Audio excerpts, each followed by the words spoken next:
l'autre partie bi chargé Ousmane Sonko ñu naan non enquête préliminaire bi c'est juste à titre de renseignement donc ah non attends ñoom ñoo koy wax nee nañ enquête préliminaire bi du dara da ngay dégg ñu koy wax ne enquête préliminaire bi man nag comprendre naa tax ñu koy wax parce que enquête préliminaire bi nga xam ne ci téléphone Sénégal yëpp parce que enquête préliminaire dafa senn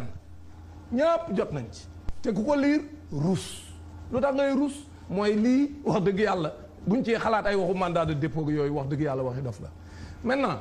buñ ñëwee ci loolu ñu ni léegi à titre de renseignement la léegi kon procureur sur cette base nga xam moo leen ko deflu léegi moom saisir na le juge d'instruction waaye juge d'instruction moom dañ ko saisir pour moom mu bañ a def dara léegi bu ñu koy saisir ba noppi jox ko ci réquisitoire bi ni ko x loolu kay man ci li xel mën a nangu mooy dañ koy da leen a war a dimbali pour xam kuy x mais moom juge d'instruction dañ koy saisir mu leer nañ ñu bind 1 moom procureur mu ne 1 Ndeye Khady Ndiaye 2 x waa léegi procureur moom bu defee loolu ba pare jox ko juge d'instruction bi mais juge d'instruction bi encore une fois xanaa moom bu dee simple formalité rek maanaam dañ ko fa doon jaarale ci moom rek pour mu jaar fa ci moom it mu daal di bind ni aywa saisir le procureur général pour ñu lever immunité parlementaire donc maanaam jaar bi il faut sénégalais yi duñu ay dof maanaam li procureur saisir au niveau de la procédure ni mu saisir le juge d'instruction mais lan moo doon solo si maanaam da koo saisir pour la forme rek mais da koo saisir ci li nit ñi mën a nangu mooy x bi man lu tax ma bind ko mooy x bi man xamaguma ñan laay identifier donc yow dimbali ma ci pour ñu xam x boobu ñi ci laale ñëpp te bind na ko ci biir non may ma rek non xam nga parenthèse la rek Amadou nan la ko juge d'instruction bi war a defee attends rek bu ñu ruubee wax ci non parenthèse non attends rek xam nga man booy wax da nga ne juge d'instruction bi dafa war a identifier x man la nan la ko war a defee bu ñu commencé lii rek débat bi yàqu non nan la ko war a defee non attends rek bu ñu commencé lii rek débat bi yàqu parce que man polémique rek laa mun non maa la ko dàq non dàqu maa la ko dàq je ne le pense dama ne je ne le pense pas moom kay xanaa kay bëgg rek wax dëgg yàlla débat bi dem mais dàqu daam li ma la laaj yàlla xam na ko maintenant non du loolu yaa may laaj doo journaliste dañuy waxtaan yow laajoo ma dañuy waxtaan journaliste moo may laaj noonu ma bàyyi xam nga sànq ba léegi mi ngi wax te dagguma ko sànq ba léegi dagguma ko l'instruction bi nan la ko war a ba léegi booy wax dagguma la su may wax doo ma dagg parce que da ngay wax dagguma la c'est aussi simple que ça voilà donc nañ ñëw nag maintenant ci non mais c'est la vérité man dagguma la donc yow kii da lay divertir daam non poser une question aka sore ma divertir maintenant question bu leer laa ko posé non dégg rek non ma au contraire aka ma depuis tout à l'heure mi ngi naan juge d'instruction moo war a identifier x nan la koy identifier dama ni xoolal da ngay xam nga ko parce que soo noppi mais Amadou s'il vous plaît mayal daam mu yeggale voilà lu leer laa lay gis nga soo noppiwul su ma paree soo wax yow dinaa la perturber doo ko mën li ma bëgg a wax foofu mooy nañ bàyyi ruube yi ce dossier là est un dossier éminemment politique parce que li ci nekk lépp boo ko xoolee xamul tax sénégalais yi bu ñuy wax dossier bi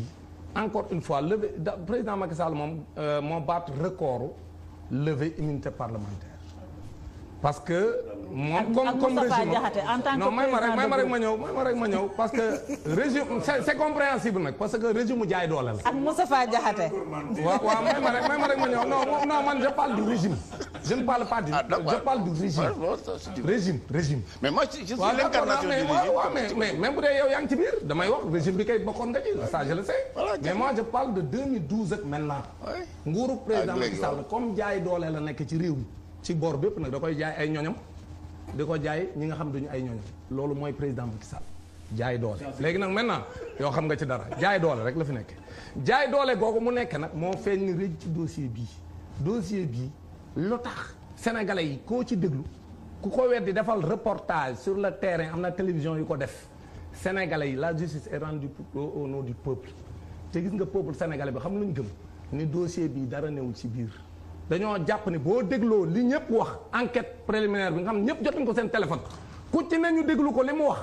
nga déglu ñoom acteurs yi ñu dem ci télé yi waxal seen bopp à part Adji Sarr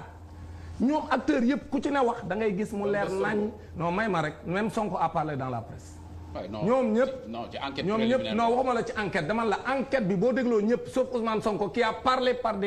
voie de presse. foofu du waxukaay ñeneen ñëpp si waxukaay la. parce que non loolu sa xalaat la yow yaa may dégg donc soo dégloo ñëpp sénégalais yi ci boppam nga xam ne ñoom ñi ngi xool dossier bi dañ naan la sa waay ñii nañ wax jeneen wax waaye waxu siif moom wax dëgg yàlla amul benn sénégalais bu fi dof bu liir li nga xam ne ku ci ne tontu na ko ba ci xale ba ci ki moom salon bi wax ne man dañ may bundu xataal pour ma soppi li ma waxoon ci enquête préliminaire loolu la wax ni man dañ ma jox dañ ma proposé xaalis dañ ma proposé 15 millions mais s'il vous plaît soyez discipliné. Amadou bàyyi daam ba pare s'il vous plaît. booy ma non waxuma la ma même boo magee mag day loolu li ma mag moo tax nga war a yam. voilà déglu ma rek mais Amadou bàyyi daam mu pare. maintenant pour dire que gis nga sur cette affaire il faut ñu respecter Sénégalais yi duñu ay dof dossier bi ñëpp dañoo xam li ci xew parce que ça les intéresse parce que ça intéresse une personne boo xam ni ñëpp xam nañ ni nañ faagaagale yeneen ñi nga xam ne ñoom ñoo lakkal nguur gi nga bëgg ni rëj ci réew mi yore sa doole ni man ne nga maa ëpp doole ñëpp te damay seet ñi may bëreel képp koo xam ne am yaakaar naa ne am nga doole dinaa la faagaagal loolu la Sénégalais yi gëm moo tax dossier bii ku yaakaar ne c'est un dossier entre Adji Sarr ak Ousmane Sonko da ngay nax sa bopp ce dossier est un dossier éminemment politique. entre kan ak kan la entre Ousmane Sonko la ak président Macky Sall. parce que li ma gëm man mooy ce dossier là lépp li nga xam ne moo ko war a leeral duñ fa bëgg a jëm lépp li ko war a leeral mooy les différents acteurs yi nekkoon ci kër gi. loolu comme yàqtaan lañ wax wala siif moom wax dëgg yàlla buñ koy wax les éléments yi ko mën a prouver dañ cay jëm maanaam fañ ko defee ña ko fekke lan lañ wax témoignage yi kam fa nekk ndool di ko maaseel ñoom ñëpp ak borom salon bi li mu témoigné borom këru salon bi nekkoon ci salle bi nga xam ne boo xoolee 3 mètres diggante salle bi am na télé yu fa dem def ay pas wane ni matul 3 mètres entre fi borom kër gi toog borom salon ki moom salon bi ak fi nga xam ne fa lañ doon maasee Ousmane Sonko fi ñu waxee ni fa la mbir mi amee nga bëgg a wax nit ñi lu mat ñeenti yoon ci biir kër gi ak dañ maa siifaat ma beneen yoon ak ñaari arme waxi dof ñun li ñu jàpp mooy gis nga il faut qu'on respecte les Sénégalais ce dossier là Sénégalais boo laaj boo xam ne dëgg rek moo ko ñor encore une fois je rappelle aux Sénégalais qui me suivent que man bokkuma Pastef musuma dem siège Pastef xamoo fu mu féete mais dëgg nag man bu taxawee damay taxaw ci dëgg gi du ma ko wëral ce dossier là c'est un dossier politique pour éliminer un adversaire mais en réalité benn cas de viol amu fa parce que ndaw si ci boppam après toutes les contradictions yi mu def ak ñi nga xam ñoom lañ déglu ci kër gi yëpp ku ko déglu te dëgg rek ñor la te damaa gëm na ne lu ñu fi wax dañ koy waxaat bés penc ñun ñëpp ñun Sénégal ku ci nekk loo fi wax ak loo fi def da nga koy waxaat par loo bi la ñu war a bàyyi te wax dëgg parce que ce dossier là du dossier boo xam ne war naa tax ñuy xalaat ci topp